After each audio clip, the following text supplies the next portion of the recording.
Wonderful. Welcome everyone to tonight's webinar. I'd like to kick off by acknowledging the traditional custodians on which our work takes place. For Northwestern Melbourne, it's we acknowledge the peoples of the Kulin Nation as the traditional custodians of the lands on which our work in the community takes place. We pay our respects to their elders, past, present and emerging. Before we kick off with tonight's presenters, I would just like to run through a little bit of Zoom housekeeping. So tonight is a Zoom meeting, but we do ask that you remain muted during the presentations tonight.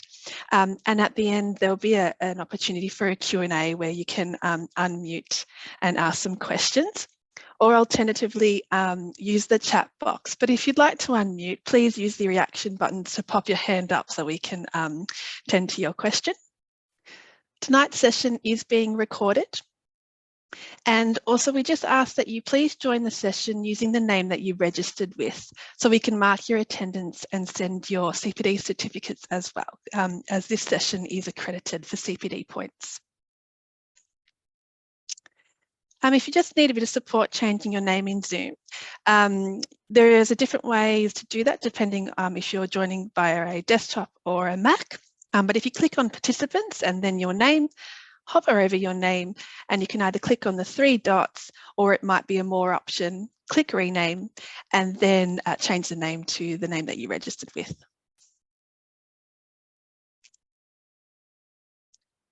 So I'd like to welcome our panel of presenters this evening.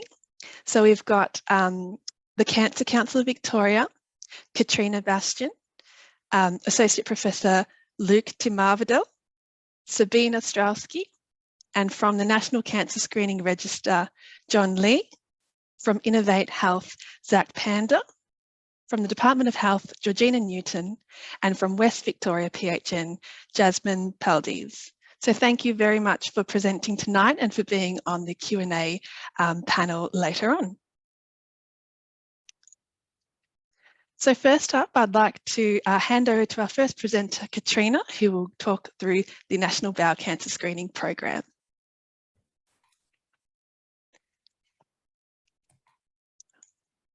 Thank you, Steph. Now, just bear with me while I share my screen and get this all organised.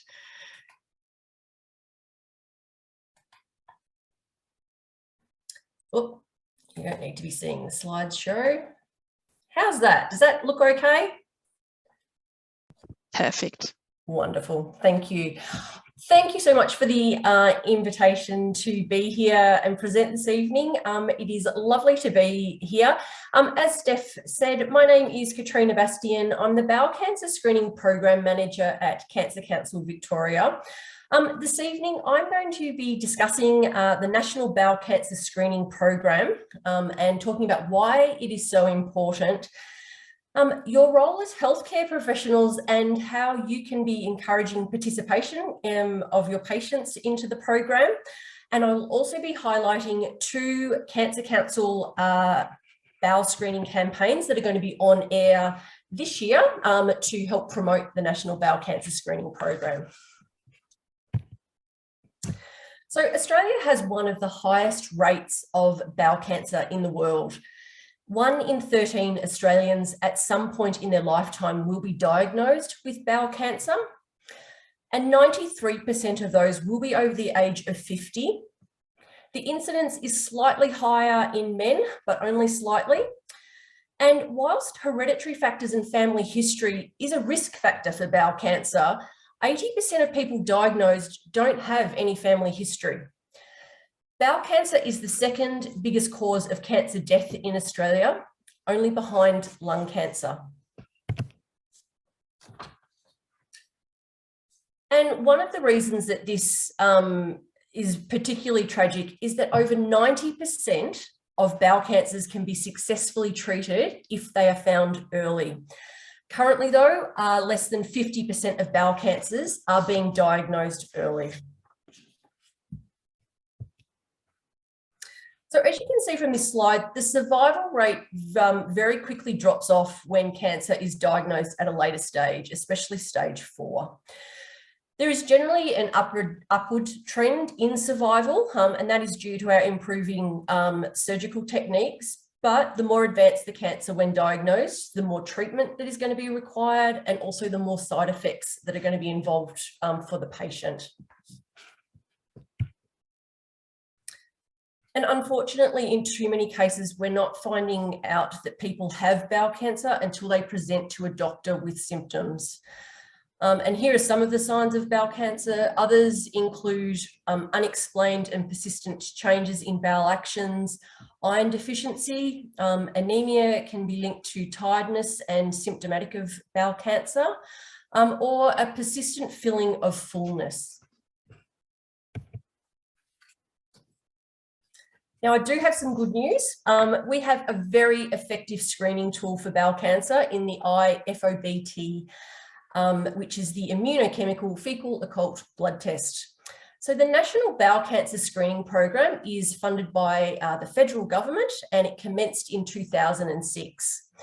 As part of this program, a free cancer screening test kit is sent to the homes of people aged 50 to 74 years every 2 years to detect bowel cancer before symptoms appear. So if the person's Medicare details are up to date and correct, they should be receiving a kit a month or so after their 50th birthday, and then they will receive their next kit every 2 years from the date that they last sent or returned back their samples. The test kit picks up blood in the stool and has an 85% sensitivity and is 93% specific for detecting bowel cancer, so it is reliable and safe. So participation in the National Bowel Cancer Screening Program sits at 43.9% in Victoria, and that is for the 2-year period between January 2020 to December 2021. And this is hot off the press. The latest monitoring report was released last week, and unfortunately our participation rate has dropped slightly from 46.5 to 43.9%. So that means I've still got a bit of work to do. Modelling shows that if we are able to increase the participation rate and maintain it at 60%, it's estimated that we could save around 84,000 lives by 2040. Furthermore, 81% of people who have done the test done the test once, that first time, are more likely to participate again when the test is next sent to them in the mail.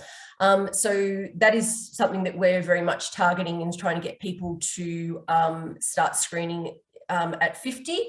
Once they've done it once, we know that they're more likely to continue participating, and then they need to be doing it every 2 years for it to be effective.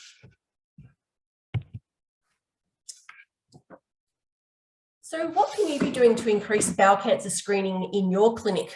Well, evidence shows that GPs and nurses are the most trusted source of information and a key motivator to screen in Australia. So an Australian survey has shown that 90% of respondents would be more likely or very likely to complete the bowel screening test if it was recommended or discussed with them by their doctor or a practice nurse. One of the most effective ways to increase bowel cancer screening for your patients is to simply recommend the test. And look, whether that's you conducting an eligibility audit and of your patients and then sending out recalls and reminders, or if it's having that opportunistic conversation with a patient when they're in to see you, explain why it's important and show them how to use it, use the kit. You can order demonstration kits from the National Bowel Cancer Screening website. We know that a lot of people don't even open up the test kit. So by you opening it, showing them the contents, showing them what's inside, that's a great way to help demystify.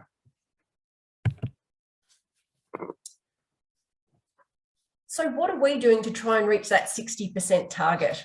So the Australian Government and Cancer Council have partnered to encourage Australians aged 50 to 74 to get to it and participate in the National Bowel Cancer Screening Program.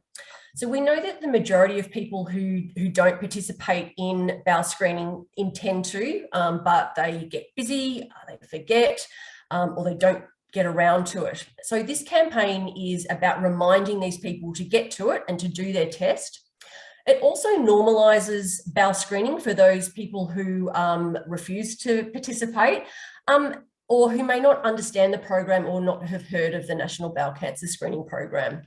So from April to November, the Get To It campaign will be running across TV, radio, web and social media in Australia. You may already have seen or heard some of the ads. There's going to be also targeted communication approaches to engage Aboriginal and Torres Strait Islander people, and the Arabic, Mandarin and Cantonese speaking communities are also going to be targeted as part of a culturally diverse strategy. So for more information on the Get To It campaign, you can visit bowelcancer.org.au. I will also just mention that there is a health professionals page on that website, and you'll be able to find a range of resources to support your work, but also to support your patients as well.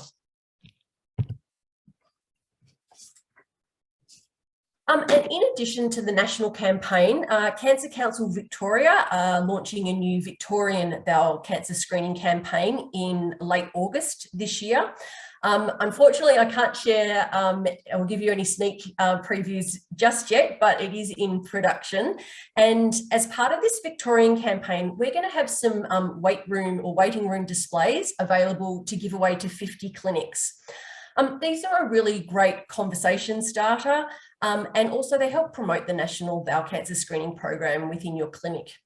So if this is something that you would be interested in promoting, please just email me your name and clinic address. My email's there, and I will also pop it in the chat afterwards. And I will get back to you a bit closer to the date, sort of probably around August, and let you know for the details about the displays. But I am going to leave it there for this evening. I think this sets a nice little, sets the scene nicely for Steph and John, who are going to be discussing the alternative access model and the National Cancer Screening Register in more detail later on tonight. So thank you very much for your time, and I will now pass over to Luke. Thank you very much. Thanks for having me. My name is Luke de Marvelde. I work at the Victorian Cancer Registry as Head of Data Analytics, and I'm going to tell you about how we have seen a change in the number of people diagnosed with cancer in general, and specifically bowel cancer, following the lockdowns in Victoria in 2020 and onwards. So next slide, please. Thank you. Katrina, you're driving this, right? Yeah. Sorry, Luke, I am trying to drive here. Let's see. All good. All good. Oh, goodness. There we go. Sorry. There we go. Thank you very much. So for those who don't know, the Victorian Cancer Registry is a statewide population-based cancer registry. We have data from 1982 onwards as population-based. We receive data mainly from hospitals and pathology labs, which is legislated. And the data that we gather and produce provides the foundation for measuring improvement of cancer outcomes. We produce an annual report every year. I've got a link there and a little QR code that will get you to the annual report. So next slide, please. In this annual report, in the last annual report, we have reported on the effects of COVID for 2020 and 2021, and we see that if you compare to what you'd expect, we see fewer diagnoses of cancer in general. So in 2020, we saw 7% fewer cancer diagnoses than what we'd expect. And we were hoping that in 2021, we would see a rebound and see more than what we normally expect in number of cancer diagnoses. But again, we saw a reduction in cancer diagnosis of 4.3%. So overall, we estimated that there's about 4,000 or just under 4,000 people in Victoria walking around undiagnosed with cancer. Of course, we know that there are changes in the incidence rate, but they don't go very quick. So it's not that people are not getting cancer, people are not getting diagnosed with cancer. We see that there's differences between the tumor streams. So the biggest drop we see in melanoma, and then bowel, blood, and prostate cancer and breast cancer. We see that there's a little bit of rebound in prostate and breast cancer, where the 2021 numbers are sort of within the expectations. But we're talking about bowel here, and we see for bowel in both 2020 and 2021 that we see fewer diagnoses than what we'd expect. Next slide, please. We see that this decline is everywhere, in males and females, in younger people, in older people. So this is a concern. Next slide. And we also see that this happens throughout Victoria. It's not just restricted to the major cities who had a way more severe lockdown than the regional parts of Victoria. We see it both in the major cities and the rest of Victoria, that there's a drop in diagnosis in both of the years. We have the addresses of patients, and we can relate that to a geographical location and the socioeconomic position of, the general neighborhood of the patient, where the patient lives in. And we see that whether people live in disadvantaged communities or less disadvantaged communities, we see a decline everywhere in Victoria. Next slide, thanks. So this is 2020 and 21 data, and we're now in 2023, so I hear you thinking that's quite old. Cancer registries are, we process more than 250,000 notifications over a year, so it's not that we can't report on yesterday's data, but we can report on, we generally have a lag of a year and a bit. It must be said that Victorian Cancer Registry is one of the quickest registries in the world, and we produce our data generally within a year. So we have now some preliminary data for 2022, and I think the main concern is, one back still, thank you, that we have, that you can see that in 2022, we have again a reduction in diagnosis. You can see in Q2 of 2020, we saw the dip, and that is just following the lockdowns. Then we go back up to normal numbers. It takes about 2 quarters for that to happen. And in 2020, the end of 2021 and going into 2022, we see a dip again in diagnosis. Next slide, thank you. So if you see what that coincides with the dip of diagnosis at the start of 2022, is timed with the increase in COVID numbers in Victoria. So this is not that people don't get cancer. This is really a lack of diagnosis of cancer. Yep. This is a detail. So we do get late notifications in our data, but that's about 1%, and that will not explain the lack of diagnosis. So yes, our data is not perfect at the moment yet. It matures over time, but this reduction in diagnosis in 2022 will not be filled with any late notifications by far. Next slide, thank you. So again, this drop in 2022, we see both in males and in females. Next slide. We see it in many cancers, not just like we see it in the overall picture, and we see it in various cancers. And one of the worst we see this pattern in is in colorectal cancer.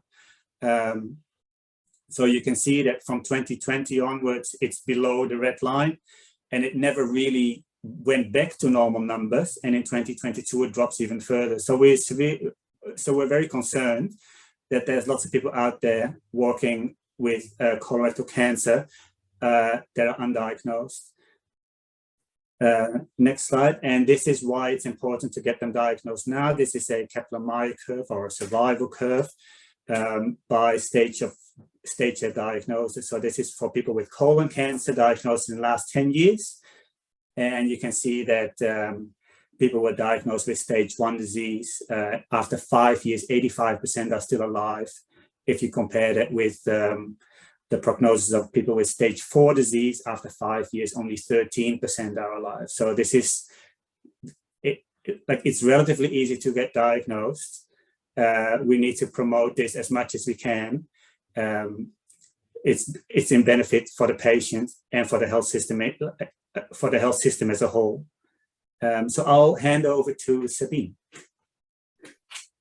Thank you so much, Luke. My name is Sabine Ostrowski. I joined Cancer Council last year specifically to manage our response to this impact of COVID on cancer diagnoses. Next slide, please. So our challenge is to address those 3,800 missed cancer diagnoses in the community that Luke has so well described today. And just to remind you that we know from early in the pandemic that participation rates dropped across all 3 cancer screening programs, according to the AIHW data. We know that of those top 5 missed cancer types, 3 of them we don't actually have a screening program for, so we really needed to tailor our approach in developing this campaign. It couldn't just be about screening. We know that men and women were equally impacted, that it was Victoria-wide across all socioeconomic groups, as Luke has already outlined, but we also knew that it coincided with a real change in health-seeking behaviours. And this came from great work done by our Behavioural Science Division here at CCV, the Behavioural Insights Report, which was developed in 2021 at the peak of the pandemic, where we really realised something that's very obvious to us now as clinicians, but certainly at that time, was that people were really changing how they prioritise their health. They were finding that they were worried about going to clinics, they were worried about contracting COVID, they were worried about being a burden to the system and were staying away. And it led to that drop in not just screening, but also in terms of health checks. Thanks, Katrina. So the Department of Health Victoria funded us to really address this issue specifically. And so our aim was to really increase the awareness of and participation in early health detection behaviours. So what does that mean? Well, that means attending health checks. It means doing screening when you're invited to do so. But it also means that if you have any unexplained symptoms, that you go and see a clinician. And so that was really what we needed people to do, because of course we're trying to ensure that we're catching cancer at its earliest stage. The primary audience is for all Victorians aged 35 to 74, because we know that 2/3 of the missed cancers occurred in this age range. Our priority audiences will be the Arabic and Mandarin speaking communities, as we know that they were of the biggest populations in the impacted age range. And we also know from the ABS data that there's a real benefit in tailoring our communications to these groups due to literacy levels. And of course, our secondary audience was clinicians and health workers, all of you out there really trying. During a time, we know from the Behavioural Insights report that clinicians reported that they were just putting out fires, that they weren't able to do those preventative and have those conversations that Katrina touched on. It was really just about dealing with the day-to-day. And so now we really are trying to get people to refocus and to continue to refocus on having those early detection conversations. Next slide, please. So with that great data from the VCR, which we're so lucky to have on hand, and of course with the Behavioural Insights report, we knew that we needed to develop a campaign that was going to really address something that we found was really important. So when we did the Behavioural Insights report, that was at the peak of the pandemic. It was a time when the COVID cases were increasing, that the state was going into lockdown. And what's really interesting was when we came to testing the creative concepts for this campaign, that the issues that had been shown at that time were still very evident in November of 2022. So 15 months past the peak of the pandemic, many of those perceptions around health services remained, and that they were our barrier that we needed to address, because we know that that really impacted the individual health behaviours. And essentially what it meant was we really needed to develop a campaign that made people understand that doctors want to see them, that they are available. And if you make an appointment to have something checked, you're not being a burden to the system. So we developed the creative. There was one that really hit the spot. What we did was we, of course, really consulted at all steps of the development of the campaign with both health professionals and members from the culturally and linguistically diverse communities to make sure that the campaign was also not only cognizant and not tone deaf to the challenges that are occurring in primary care and the impact on health service, but also sensitive to the cultural needs of our priority audiences. And so there was one creative that really kind of spoke to that brief, and I'm going to get Katrina to show that to you now. It's a very short clip. Thank you.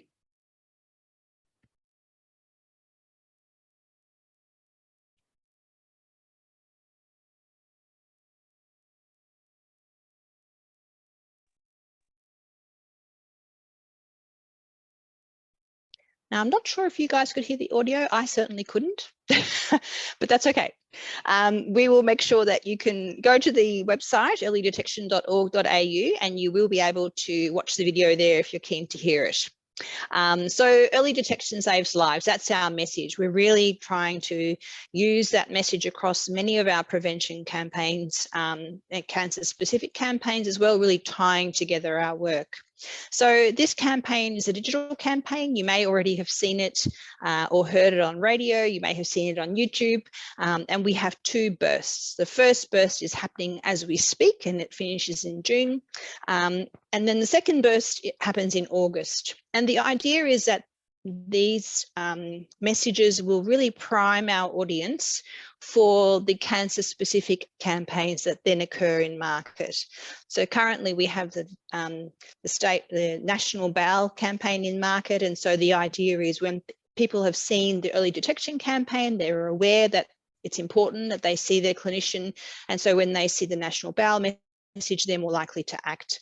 Later in August, when Katrina launches her state Bowel campaign, the same thing will happen, that people will hear our message and they'll be more inclined to respond to the call to action for Katrina's campaign, as well as our other campaigns in market. So essentially, the campaign message is really just encouraging people to see a clinician and to understand that they're welcome, that you want to see them, and that they're not being a burden.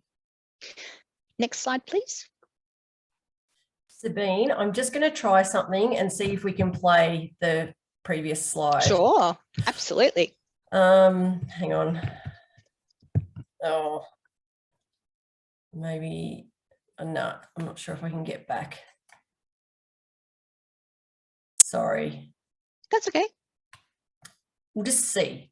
The earlier cancer is found, the better our chances of treating it. So if you're due for screen, don't delay. Or if you notice any unexplained changes in your body, see a doctor or a health professional. We want to see you. Early detection saves lives. Thanks, Katrina. No worries. So this message is simple and straightforward, but really important. And what you'll notice is that we use a range of clinicians. We're not just talking about GPs, because we know that GPs are very under the pump. Can we say that? We're really trying to encourage people to try different clinicians for different types of conditions, knowing that, of course, they will guide them in the correct paths. So we need your help. The first thing we need you to do, if you click through for me, Katrina, is we need you just to continue with those incidental conversations that Katrina's already touched on. You know, if you're giving a flu vax, if you're doing something entirely unrelated to cancer screening, just ask the question, are you up to date? Check their eligibility through the NCSR or through breast screen. And we really need your support in amplifying the campaign. So the opportunity to speak tonight, we are so grateful for, to be able to talk about the campaign.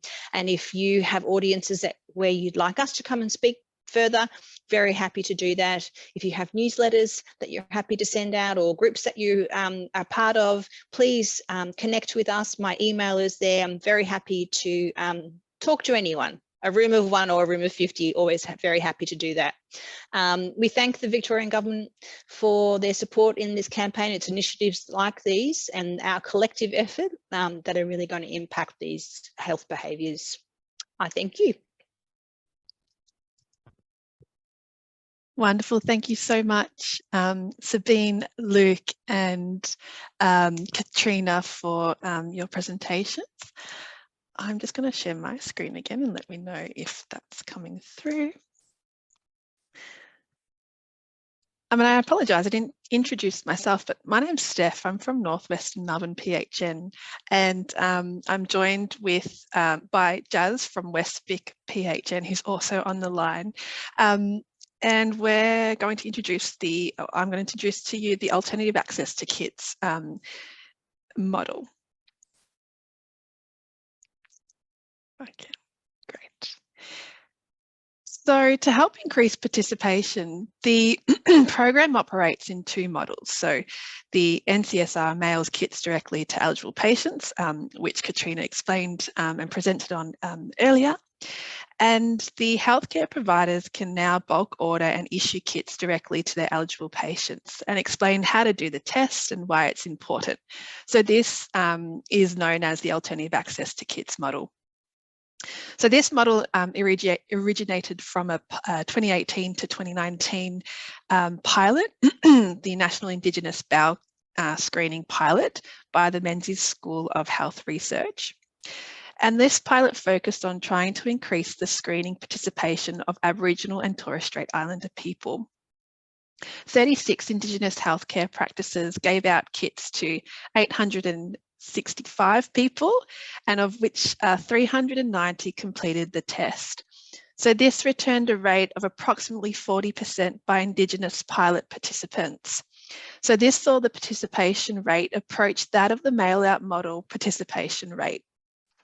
And importantly, direct engagement with the healthcare provider resulted in 70% of screeners who had been invited via the mail at least once, but were never screened. So why implement the alternative access to kits model? Well, it offers a range of opportunities that wasn't before. So it offers opportunities to focus on underscreened cohorts, so including First Nations people, culturally and linguistically diverse, and rural and remote communities, and particularly men aged 50 to 55. It offers the opportunity to explain to patients about the program, the importance of screening, demonstrating kits, and if necessary, have a clinical discussion with patients to help them understand whether they should screen through the program. So for example, family history, signs and symptoms.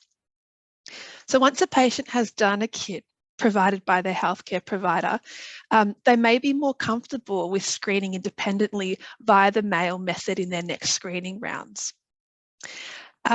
And this alternative access to kits model is scheduled through the National Cancer Screening Registry, encourages screening participation and supports a policy and these programmed improvements.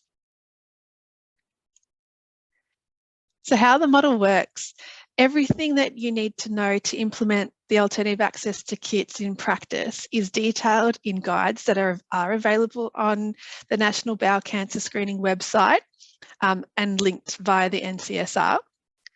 When placing bulk orders of kits from within the NCSR healthcare provider portal, users will be directed to an alternative access to model training guide. This guide will take you through all the steps to implement and promote bowel screening in practice. It provides links to resources, how-to videos, and is available as a downloadable copy if you prefer to have a printed copy at your fingertips. John from the NCSR presenting next will step through some of the content in the training guide. But to get started, there are 4 key steps. The first is to register to access the NCSR healthcare provider portal. The second is to order kits in bulk, but we do ask that you consider when making your initial order to consider about a 30 kit order, just to get your practice started on how you implement the model in practice, if the model is a good fit for your practice. And then if it is a good fit and it's something that your practice can embed as part of your regular practice, then consider ordering slightly larger bulk orders. And we ask this to be as the the kits do have an expiry on them, so about a 7 to 8 month expiry date. So just to be conscious of that when you're ordering kits. The third is to issue kits to patient and record this in the portal. And the fourth step is access resources, including culturally tailored options for your patients. So a really important part of this process is to ensure all kits handed to patients are recorded in the National Cancer Screening Register. Failure to record and register a kit issued through the healthcare provider portal means that patients' completed samples may not actually be tested at all. So the pathology lab will not be able to identify and link the sample back to an eligible National Cancer Screening Register record. So bulk kit orders contain a flyer within each kit envelope, reminding healthcare providers to issue kits via the NCSR. So a really important step of this process.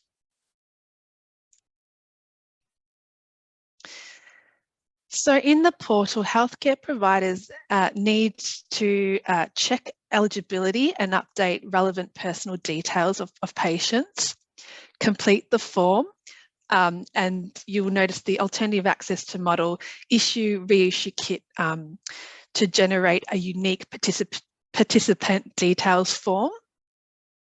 Print the form for the participant to return with their sample. So this lets the NCSR and the pathology lab know to expect samples from the patient, and for the NCSR know a participant has been issued a kit in that screening round. So without that form, there is no way to inform both the NCSR or the pathology lab.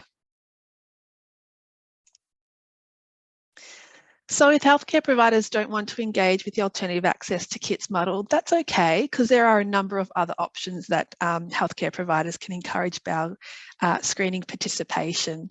So that's through the NCSR mail to patient's home address, encouraging your patients to do the kit when they receive it next. Ask patients to check their address, particularly in Medicare, and they can do that through the MyGov options. And offer patients not eligible for the program a private pathology kit where it's only clinically appropriate. So just a bit of a reminder about hot zones. So hot zones policies exist currently to maximise the accuracy of bowel cancer screening test results. So people who live in hotter parts of Australia are mailed kits in the cooler months. When you're issuing a kit via the alternative access model, the provider is prompted to consider the impacts of hot zones as well. Healthcare providers can override the hot zone policy for a participant who lives in a hot zone, and participants are encouraged to keep samples cool. So collecting and storing them and returning them by mail. So keeping both samples in the fridge until they're ready to post, and returning both samples within 14 days of collecting the first sample, and post in cooler parts of the afternoon or take them directly to the post office. So I would like now to hand over to John, who will walk us through the details of the NCSR. Awesome. Thank you, Steph, and thanks so much for having me here to give you a bit more information about how to order kits through the National Cancer Screening Register Healthcare Provider Portal, and also how to issue kits as well. So we're going to do a couple of demonstrations, but before I did that, I just wanted to do a really quick recap on everything about the register, I guess.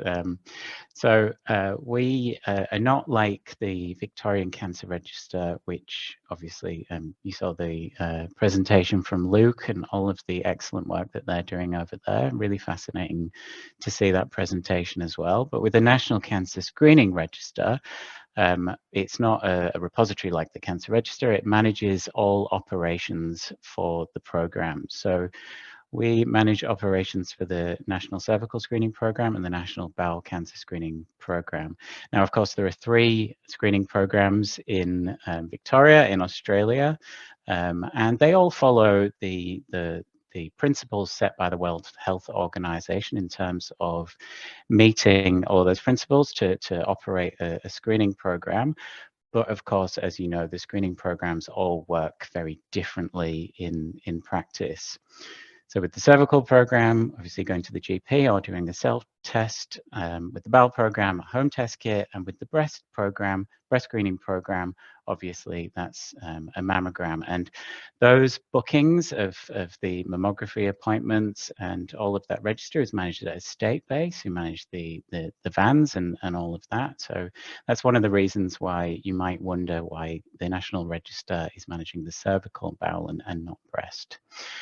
So in terms of what the National Cancer Screening Register does, we of course send invitations and reminders, and we've got a connection with the Medicare database so we can identify people who are eligible to screen. And we also manage a contact center as well. So we send about 1 million pieces of correspondence, and that's included in that is about 260,000 National Bowel Cancer Screening Program test kits.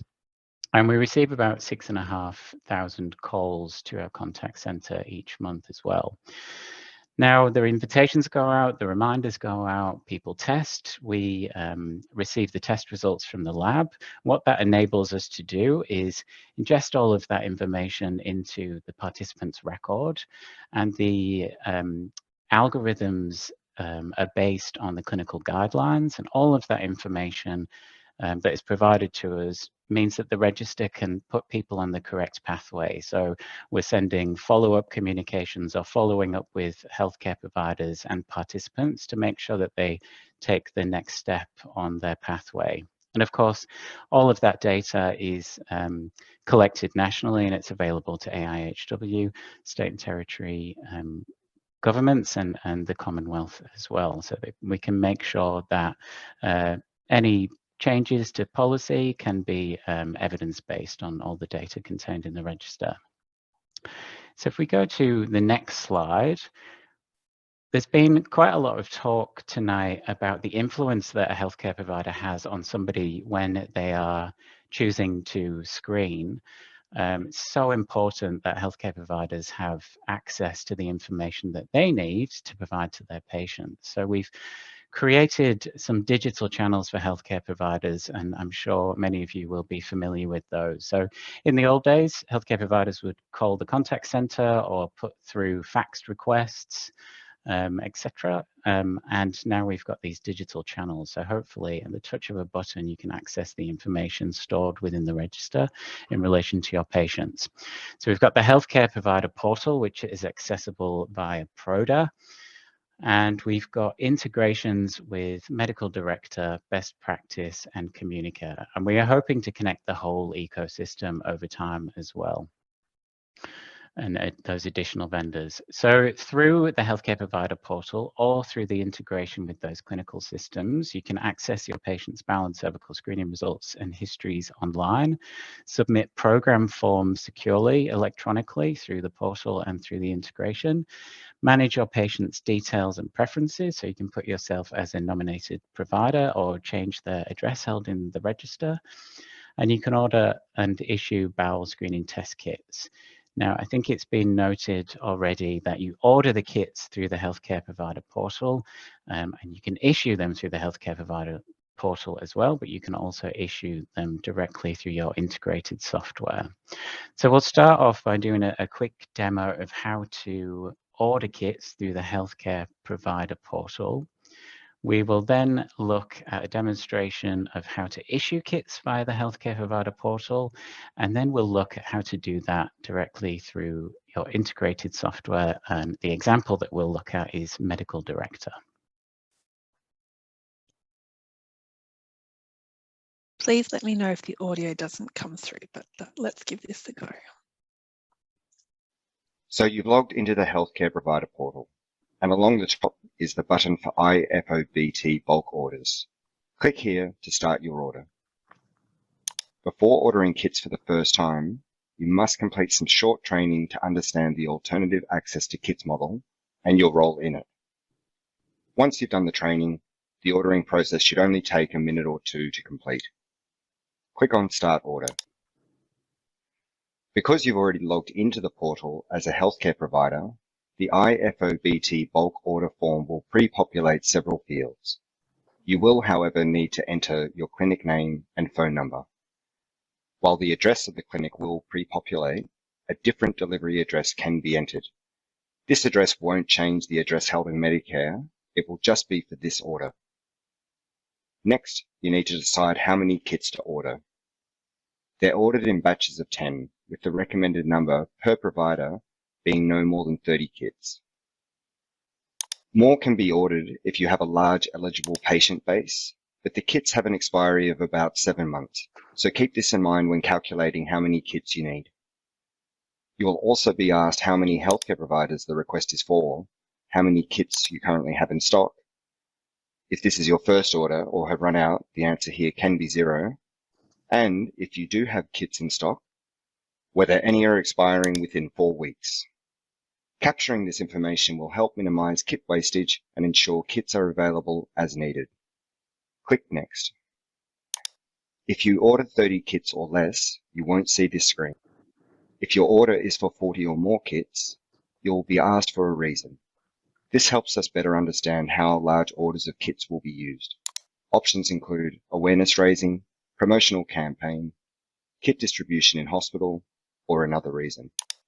Click Next. Lastly, you will see your order confirmation. If you have any changes, use the Go Back button. Check the acknowledgement and confirm you understand the requirements of kit storage and distribution, then submit your order. The next page confirms your order. The tracking number will be displayed on the IFOBT bulk order page within 10 business days. Only your most recent tracking number will be displayed in the portal.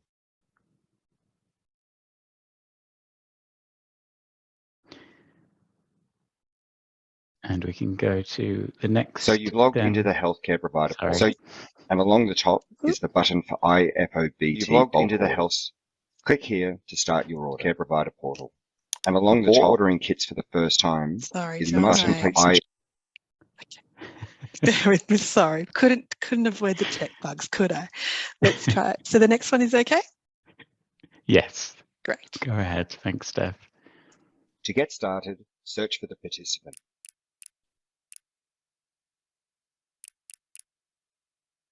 Click on the active link next to the Bowel tab.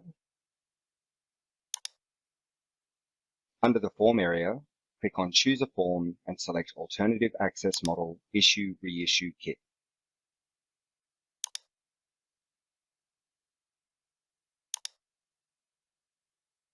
Next, confirm and update where needed your patient's participant details, including address, nominated healthcare provider who will get a copy of the results, and where applicable, the person's personal representative, Indigenous and country of origin details, if applicable, and your patient is happy to share this information, and self-care, mobility, and communication details. For example, if somebody needs help with a test or language translation. Click Continue. The next page asks you to select a reason for issuing the kit. The system identifies by postcode whether the participant lives in a region where the average monthly temperature is currently over 30 degrees Celsius. Samples need to be kept cool for as long as possible, as heat can impact the performance of the completed kits. It's recommended to offer the test kit to patients during cooler months, but this can be a judgment call by the issuing healthcare provider if they see a clinical benefit. If you select yes to proceeding, you will be asked to provide the date you issued the kit and its expiry date, found on the back of the kit, and confirmation that your patient has given consent to receive this kit from you. Next, review the form. If any details need to be changed, you can do this by clicking Edit. Once the details are correct, press Submit and Print. Then wait while a participant details form is generated. This may take a few seconds. Then print the form. Give the printed participant details form to your patient and remind them to complete the dates the samples were taken, sign the form, and include it in the prepaid envelope when they send back their samples. Once you submit this form, an icon will display on the participant's bowel record. This shows healthcare providers with access to this patient's record that this person has received a kit via the alternative access model for this screening round. If you need to update and reprint the form, click on Reprint Participant Details Form. You'll see a timestamp is added to show when the last alternative access model issue-reissue kit form was submitted. Before reprinting the form, check or update the details as needed.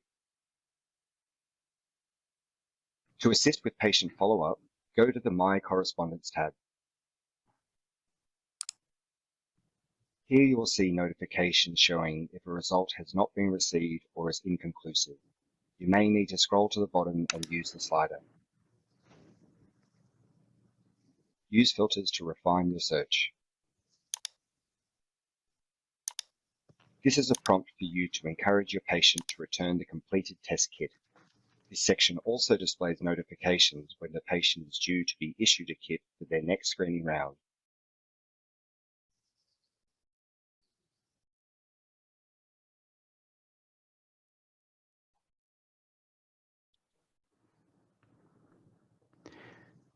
Okay, that's the overview of how to issue a kit within the Healthcare Provider Portal, but I'm just going to quickly show you, if I share my screen, how this looks within Medical Director.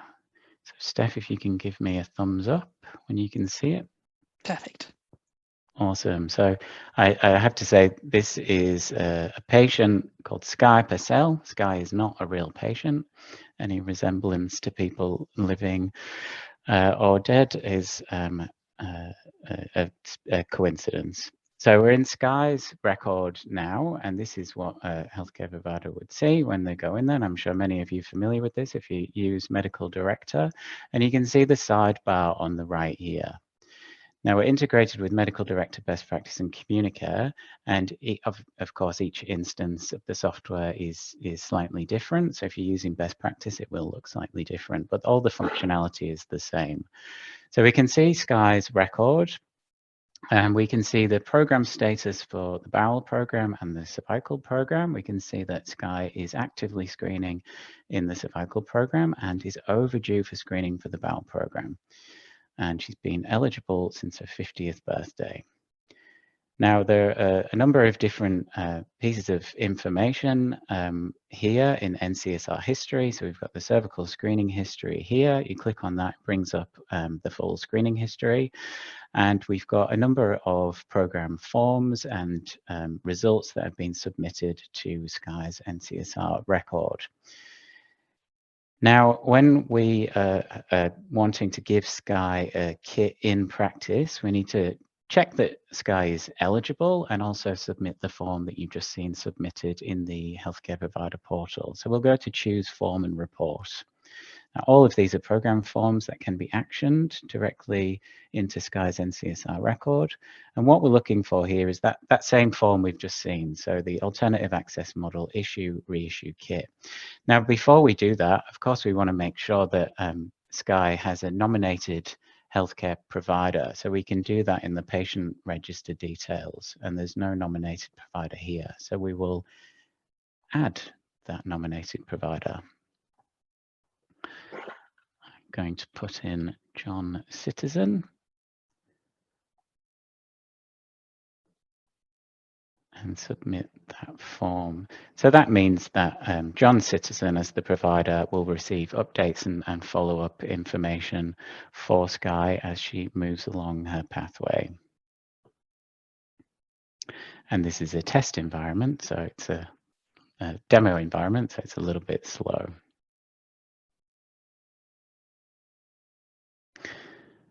And that's gone through. So we'll now open up the form. And we have a number of things to complete here. Is this an initial kit? The original kit was damaged, etc. So I'll pick initial kit. We saw the hot zone questions in the previous form, so we'll leave those as they are. Date the kit was issued, and that's pre-populated. Expiry date of the kit. So So I'm going to say 2007, 2023. Usually we have 7 months, so I'll fill that in, tick this box to make sure the patient has consented, submit the form.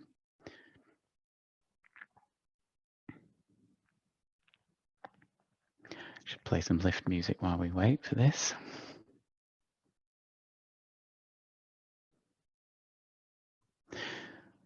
And the form has been submitted. So that form can then be printed and given to the patient.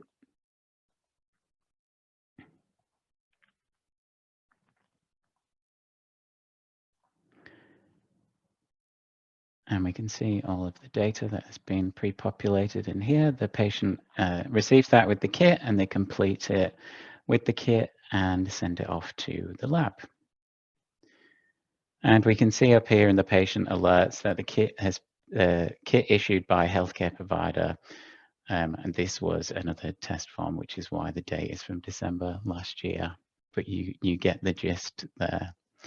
Now, I did also want to touch on how you integrate with medical director best practice or Communicare, and there are a few steps to do there. I'm sure some of you will have already completed that one-off registration. For anyone that hasn't, I think one of the easiest things that you can do is book in some time with one of our digital channels experts. So we'll share a link with you, which essentially you click on and you can fill in a booking form so that one of our experts can call you back when it's at a time convenient for you. Of course, if you're ready right then, there and then, you can just call the register's number and we will make sure that you get in touch with the right person so they can walk you through that process. There's a process on the side of the clinical software that needs to be enabled, and there's also the registration of your HPIO within Proda as well. And if you've never done that before, it can be a bit of a process to go through, so we can walk you through that. And of course, with the healthcare provider portal itself, you use your Proda account and you can use your Medicare provider number to register. If you are a provider of cervical screening tests and don't have a Medicare provider number, you can use your register identifier number or your state and territory access number.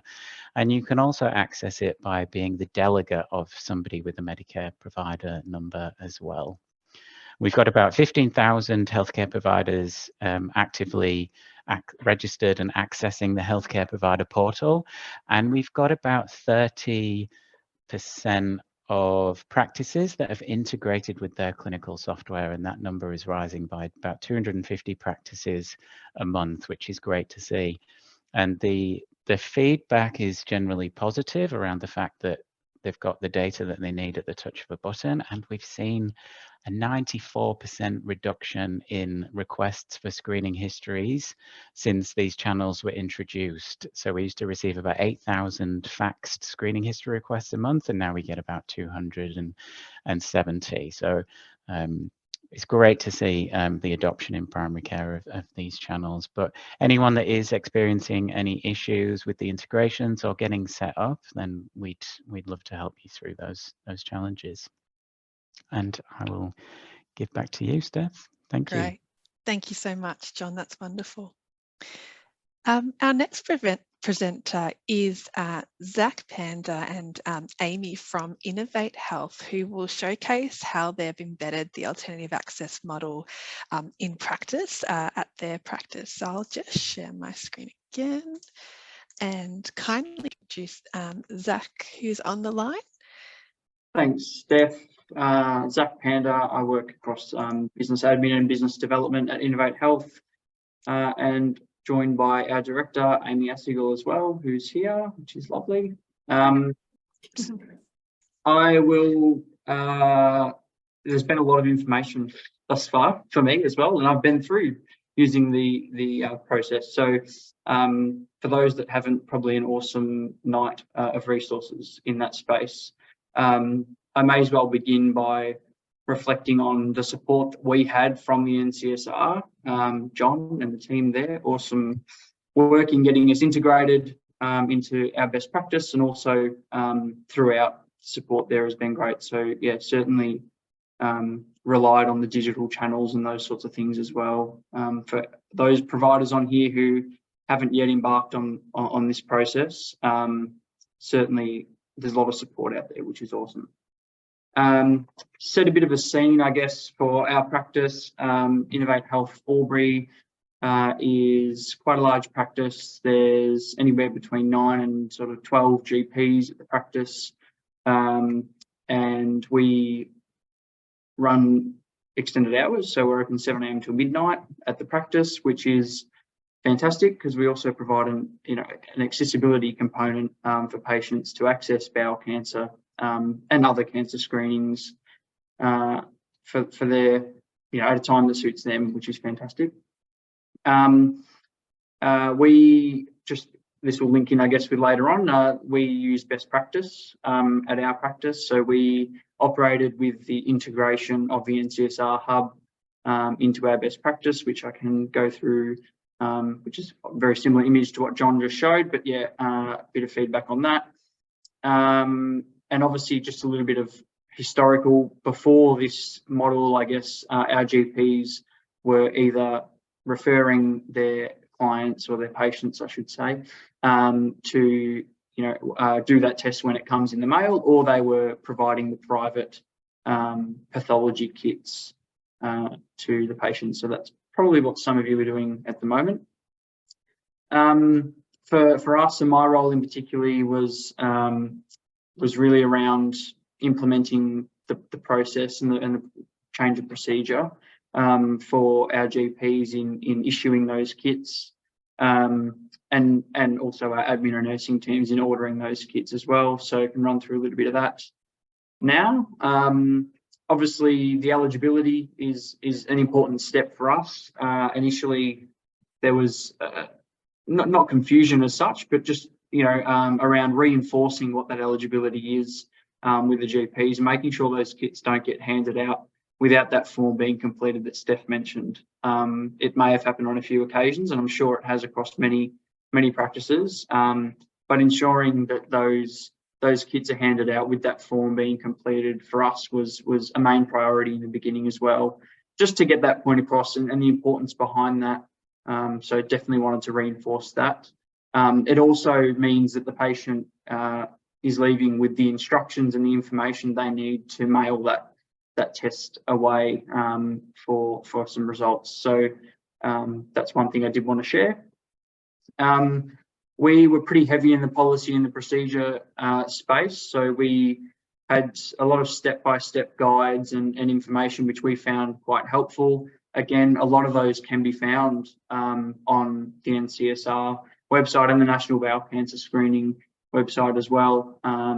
There's some awesome resources and guides out there which I highly recommend practice managers, GPs, whoever it is, go for a bit of a swim through all of those guides and pull all the information together, because you'll find a lot of great resources there. We did develop a bit of a procedure in relation to issuing the kits. So just a quick, eligibility for the GPs to do a quick scan. They know, so it's in the top of their mind of who's eligible, how to do it, where to go for it, all those sorts of things. And try and avoid handing out those private pathology FOBT kits, because I'm not sure if everyone's aware, but the results from those kits don't link to the register. So any private pathology kit that comes back does not show in Luke's data that he was showing before, which is something that we were pretty keen. We do love our data at Innovate Health, so we were pretty keen to get our data flowing through, which was a good motivator as well for us and the GPs. In relation to training and education for this process change, that's obviously an important part for us in relation to making sure everyone in the team is across it. We obviously run an admin team, nursing team and GPs to make sure that everyone's on the same page with this new process. There wasn't much training required, again, with those resources and just having those at hand. I'd suggest getting a bit of a Word document together with some quick links, bits of information here and there, and sharing that around, because that was a great resource for us just to have everything in one spot. because as we know, things can be staggered across several different places. Save a bit of time in having them all in one spot. We went through a bit of a process, so the logistics around having, I guess, the bulk amount of kits on site for us, that looked, in the initial stages, we had them circulated between the doctor's room, so we ordered in the initial 30 kits, and we were also, I guess, participating as part of another program, so we knew that we were going to get rid of those 30 kits pretty quickly. So we were ready to order more, I guess, and it was very much trial and error on where we kept those in the practice. We found logistically that keeping them in one place was much easier for us operationally, to have one cupboard of FOBT kits in the treatment room, for example, and GPs, when they were to issue one of those kits, they were straight there to pick one up and take it out. That was much easier for us to do the stock take on those, and understand, I guess, how many were there in the practice and how many perhaps we needed to order, which our nursing team covered the ordering of that, which is fantastic. Obviously, through a delegated rota, which I'm sure you'll all work the logistics out of that when you get to it. In relation to ordering the kits, we found that a very simple, straightforward process. The nurses were able to do that in 5 or 10 minutes, have those kits ordered. Initially, we ordered 30 kits, then we ordered 50 kits, and those 50 kits expire later this year. So we'll wait till they hand it out before we order any more, just to make sure we're not causing any waste. So we'll continue to order kits throughout our project, and throughout the program of us moving through cancer screening ongoing as well. There was pretty minimal challenges in relation to, I guess, utilising this process and the model of alternative access. There was initially, I guess, process change for the GPs in relation to the way that they issue kits. I think it is well known that sometimes the systems can be slow, and that's, you know, just a bit of a waiting game that we have to play. So that was some feedback we experienced in the beginning, and we certainly made sure that as we were using the integration with the NCSR Hub, we made sure that we shared that process and those training videos that we just watched with accessing that through Proda as well, because that's often a bit of a quicker route, is my understanding.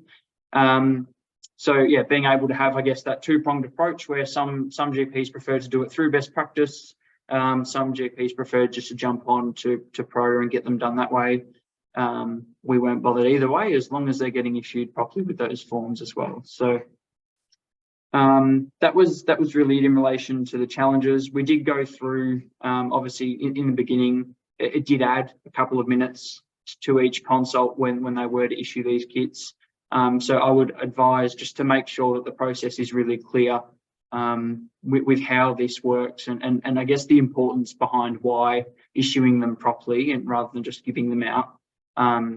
Yeah, some context behind why issuing them properly is important. It sounds a bit silly saying that, but obviously, yeah, the why was important for us to share. So I think that's about it. Amy, did you have anything you wanted to add in relation to our processes? Yeah, I think, look, all in all, like most programs that we take on with a PHN, it was a really great awareness tool, and it's a really good trigger for our doctors as well. So it's really nice to be able to focus on a certain area for a period of time, to be able to say, hey, don't forget this, or don't forget that. Because as you know, and some of you, I don't know if you are GPs, but you get patients in and they'll come in and there's a lot of things they want to discuss, and then trying to remember all the other things you need to remind them or check that they've done in the visit. So we used some tools within the practice as well. So every time we embark on a program like this, we try and continue that throughout, and we've got a little checklist that we've worked on, a little care coordination, we call it, checklist, where it actually says, you know, and they've got it behind their, or beside their computer screen, it says, you know, has the patient had this. So the doctor can look at it and go, what are they eligible for? Oh, yep. Have you had your bowel screening test? You know, so we're using these as an overall reminder of different, I guess, screening and eligibility that the patient might have, but also being able to use this as a bit of a guide as well and a bit of a focus area. And I know Zach may not have shared this in this slide, but in the previous presentation we had some great posters, lots of social media content in our newsletter. Even, you know, it would become that the nurses would get involved as well as the doctors. So everyone in the practice, regardless of what that patient came in for, whether it's, you know, a health assessment or a care plan review, the nurses would also bring this up. So we use it as a bit of a practice-wide approach to be able to get this. And as Zach was saying too, some of the processes need to be refined over the period as well. So some of the stuff that we reflected on is, you know, we spoke to the doctors and they got all excited about it and they got a bit gung-ho, and everyone got a kit to start with, and then we had to go, okay, where are we going with it? You know, we need to follow this process. So getting your process maps is important, making sure you've got the functions in place to be able to remind to have these conversations, because as we all know, that does get missed from time to time. And getting the whole team involved is really important too. So there are probably some tips and things that we learned along the way. And, you know, Zach was really good at getting the whole team involved and making sure that, you know, every nurses meeting, every clinical meeting, we were bringing this up, and we'll continue to do so. As I said, it's on the care coordination sheet, but I think little tools like this that the PHN put together and little programs like this just gives us that little focus area to focus on intensely for a period of time, but always have that as a reminder tool. So thank you. And we really enjoyed being involved. That's fabulous. Thank you, Amy and Zach, for presenting and sharing how it worked for your practice and the challenges and the practical tools that you embedded that other practices might want to take on as well as practical steps. You know, nothing beats real life experience. So thank you so much for sharing that. It's wonderful. No worries. Thank you. Before we jump into our Q&A panel session, I'd just like to share some resources and further education. We will have all these links in the resource pack that will come out post this session. So you'll gain access to all the links that we talk through and the video training links that were presented this evening. But a few key ones that we'd like to highlight from both West Vic PHN and Northwestern Melbourne PHN is Health Pathways. If you are from another PHN and joining in from across the state, please chat to your PHN about the opportunity or access to health pathways in your area, because they are localised pathways. So reach out to your local PHN. But the first one here is Health Pathways West Vic PHN. So Health Pathways is a clinical management and referral resource that's designed to be used during consultations. So it gives clinicians a single website to access clinical referral pathways and resources. The alternative access model has been updated in Health Pathways, so you can find information there if you need to as well. So in regards to Western Victoria PHN's Health Pathways, if you would like access and if you're in their region, you can contact them to gain access as well, and we'll send out these links so you have them all at your fingertips. And this is what their Health Pathways page looks like. So as I mentioned, it's central resources and specific to each PHN's region, so localised referral pathways particularly. The sites are free, so there's no payment, and they're easy to access online as well as your mobile. And it supports practitioners to access and manage patient symptoms and conditions. It's not designed to be used by the general public and can only be accessed by secure login and password. So it is designed for clinicians access only. Melbourne Health Pathway, so if you're in the Northwestern Melbourne PHN region, the pathways look very similar, but just accessing it through through the North Melbourne PHN region instead.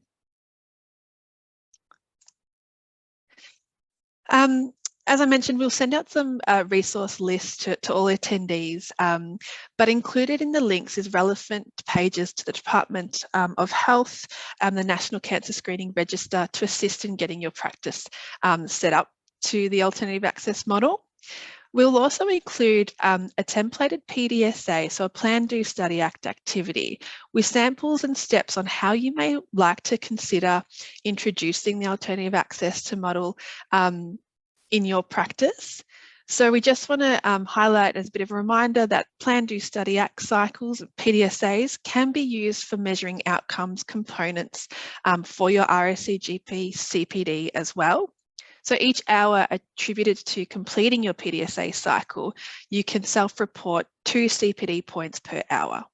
So any PDSA completed within the practice should be kept and archived for evidence during accreditation, as well as for your PIPQI incentive payments. So we really encourage you to use the templates that we'll provide, or you can access through Northwest Melbourne or West Vic PHN. They are online as well, so templates to log and keep evidence of your PDSA cycles. The copy on the left, to my screen on the left, will be an example of what you will receive. So links out to the resources we'll send you, and to the right is an example of the PDSA cycle that you can adopt in practice. I'd also like to direct you to the Australian Centre for Prevention of Cervical Cancer, have partnered to develop breast, bowel and cervical cancer screening clinical education models. So this includes a link to what is collectively called the GPEX models, and they're funded by the Department of Health and Aged Care. So these modules are free to complete and provide clinical education and training for clinicians. The course is also as well RSCGP accredited for 7 hours of CPD for the 23-25 triennium, with 5.5 hours for educational activities and 1.5 hours of reviewing performance. These are really great modules, and learning outcomes cover outlining the importance of GP and nurse endorsement in influencing patients' decisions to participate in cancer screening, applying culturally safe practice and provide equitable access for underscreened population groups, providing high quality appropriate referral to screening and assessment services, implementing quality improvement to practice systems to identify underscreened patients, and also to be able to identify opportunities for data-driven quality improvement related to improving cancer screening.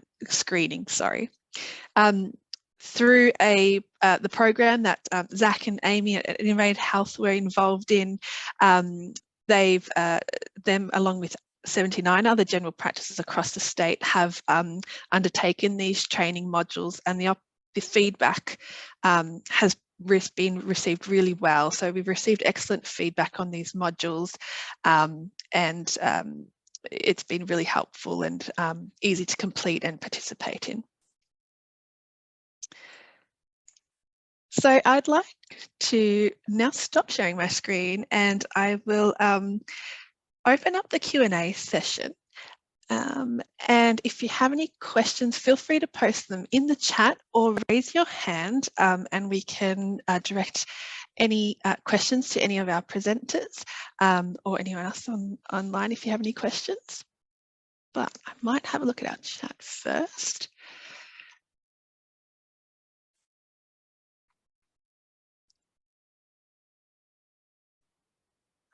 In the chat, there is a question that asks, how long does it take to log in and complete details when handing out a kit? I might throw that one to John. Hey, Steph, I've responded in the chat as well, but essentially it's a bit longer if you're logging into the healthcare provider portal through PRODA and you searching for the participant and then clicking through to the forms. So it can take a few minutes there. But if you're submitting a form directly through your integrated practice management system, then you're already in the patient record and it's already linked to the National Cancer Screening Register in the background. So as you get more used to the integration, if it's new to the practice, it should probably take a minute or hopefully less one day. What I might add, if that's okay, Steph, we found the same thing. There was some of the doctors within the clinic were like, oh, this is taking too long. We used our nursing team a lot in this process too. So we collaborated within our internal team. So, you know, if a doctor was having a discussion with a patient in regards to this, he can then hand over to a nurse who can complete that for them, chat to the patient, talk to them what they should be expecting, what happens, what are the next steps, and so forth. So we also, there's some bits of information as well that we give to the patient. So the nurses were really good in being able to assist the doctors in their patient flow so that it was less time taken and it wasn't seen as like, it's going to take me too long, I'll talk to you next time. It was a, let's talk about it today, I'll pop you through to the nursing team and they'll help you out. So we found that really useful and a bit of a tip there. Thanks, Amy. That's great. There's another question in the chat that's asked, what is the recommended screening for those not eligible for Medicare? So for example, asylum seekers.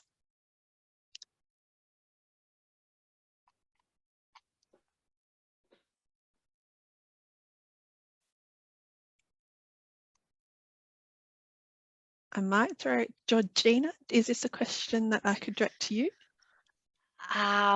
Look, I'll try and answer it. I would probably suggest that there's a number of private kit options that could be suitable.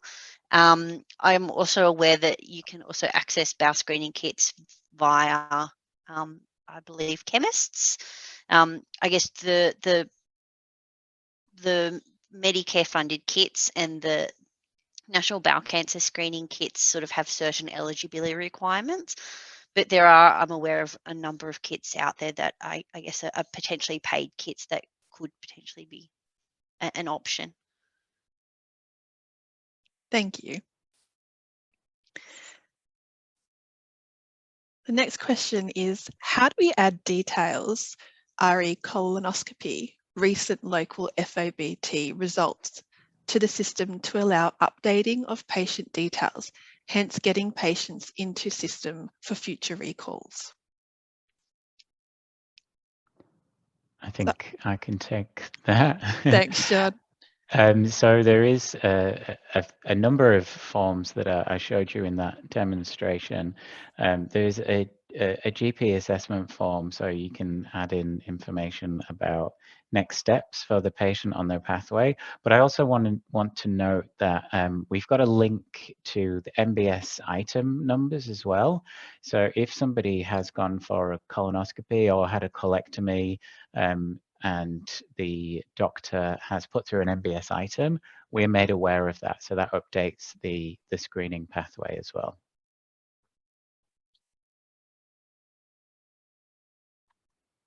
Thank you.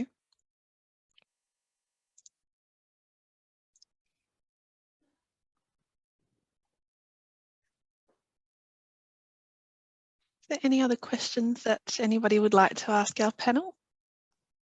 I think there's another one in there from Jazz.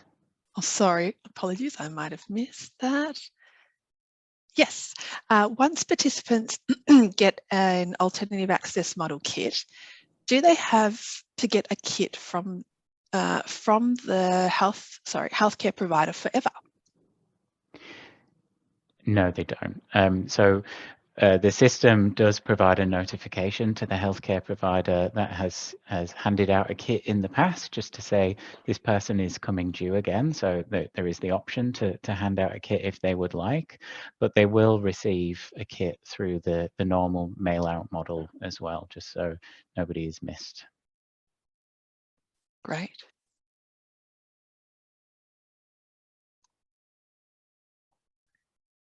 Zach.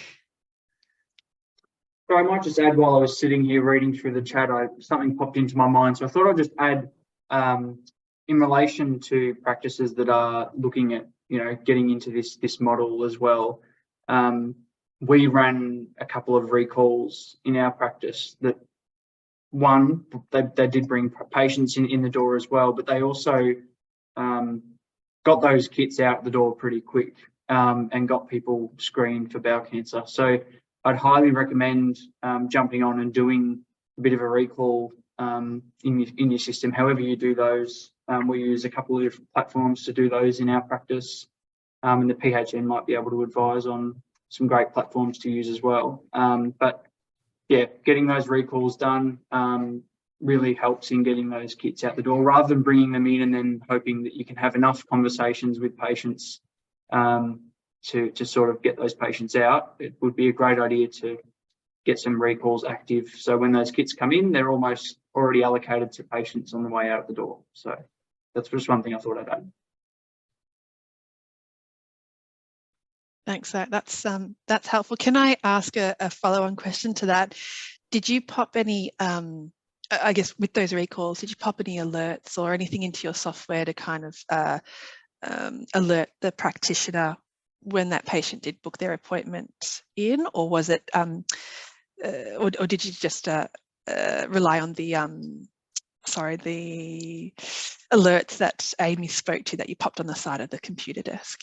Yeah, so the alerts that Amy mentioned, I guess, is more of a comprehensive list of things that we always will have there. So I guess, you know, the patient will come in for a script, for example. We'll always try and get the best value for that patient out of that appointment as possible. So things like, when was your last FOBT, all those sorts of things, eye checks, all those random bits and pieces that you can add value to an appointment with. We are also integrated with the NCSR, so we get the alert on every time the doctor opens up a patient file. Once you have integrated with the NCSR, it comes up and tells you whether they are due for bowel or cervical screening. So that's fantastic, because it's another tool that we can use to see whether they're due or whether they're not. And we can actually click through that, obviously, that integration to find out when they may be due. And recalls, we also did note those recalls in the patient file. Again, as Amy mentioned before, we had supporting us quite a bit. So the nursing team would go ahead for that day and note when which patients were due for bowel screening, which really assisted the GPs in knowing that when that patient walked in the door, they already had that FOBT kit sitting on the bench, ready to issue, ready to discuss, and ready to issue with the patient. So several sort of processes in place to get those kits issued. Amy, I think the two that really worked well is the alert. So when a patient's file is opened, the alert pops up and the doctor has to physically press OK to get the alert out, which happens when they put a recall in. They will put that alert in place. And also those notes, as Zach was saying. So the nurse the day before would go through the patients from that day. We run a system also called Cubico off the back. So that talks about eligibility for different things. And we note different alerts in different patients' files for that reason. They'll actually write it in the appointment notes as well. So the doctor would see that.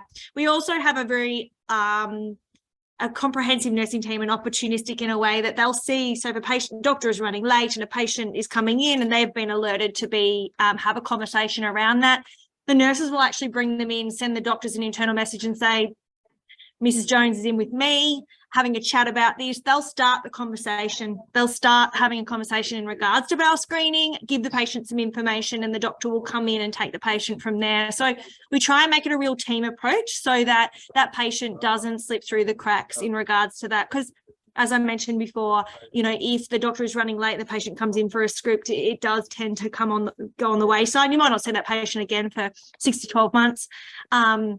So we try and work together on that. So by them alerting on the appointment book, but also in the patient's file, means that they can actually carry on and assist the doctor in that way too. Great, thank you. I think as well, once you have those kits delivered and you have them there, the focus to get them out and issued to patients becomes a lot more on the team, and everyone had that approach to, you know, what can we do to make that cupboard empty? That was the way that we wanted to see it. Yeah. I love it. Fabulous. Thank you. It's just ticked over 8, and I just want to thank everybody from CCV, John from the National Cancer Screening Register, Innovate Health as well as our panel members who are on the line and have answered the question. Thank you, Georgina, for being on the line, and apologies if I've missed anybody else, but thank you very much for attending tonight's session, everybody. We understand these after hours events after a big clinical day from those who are joining online. So thank you very much. You will receive a post-session email, hopefully within the next week, which includes all the slides, the recording and the links that we spoke about, so you can access them at your own time, as well as a certificate for CPD. And we just ask that you complete the survey. This really helps hopefully improve, with your feedback, improve our events, and please give us your feedback. We always love to hear it and see how we can improve our education and event sessions. Thank you very much and good evening, and thank you so much again to everybody on the line.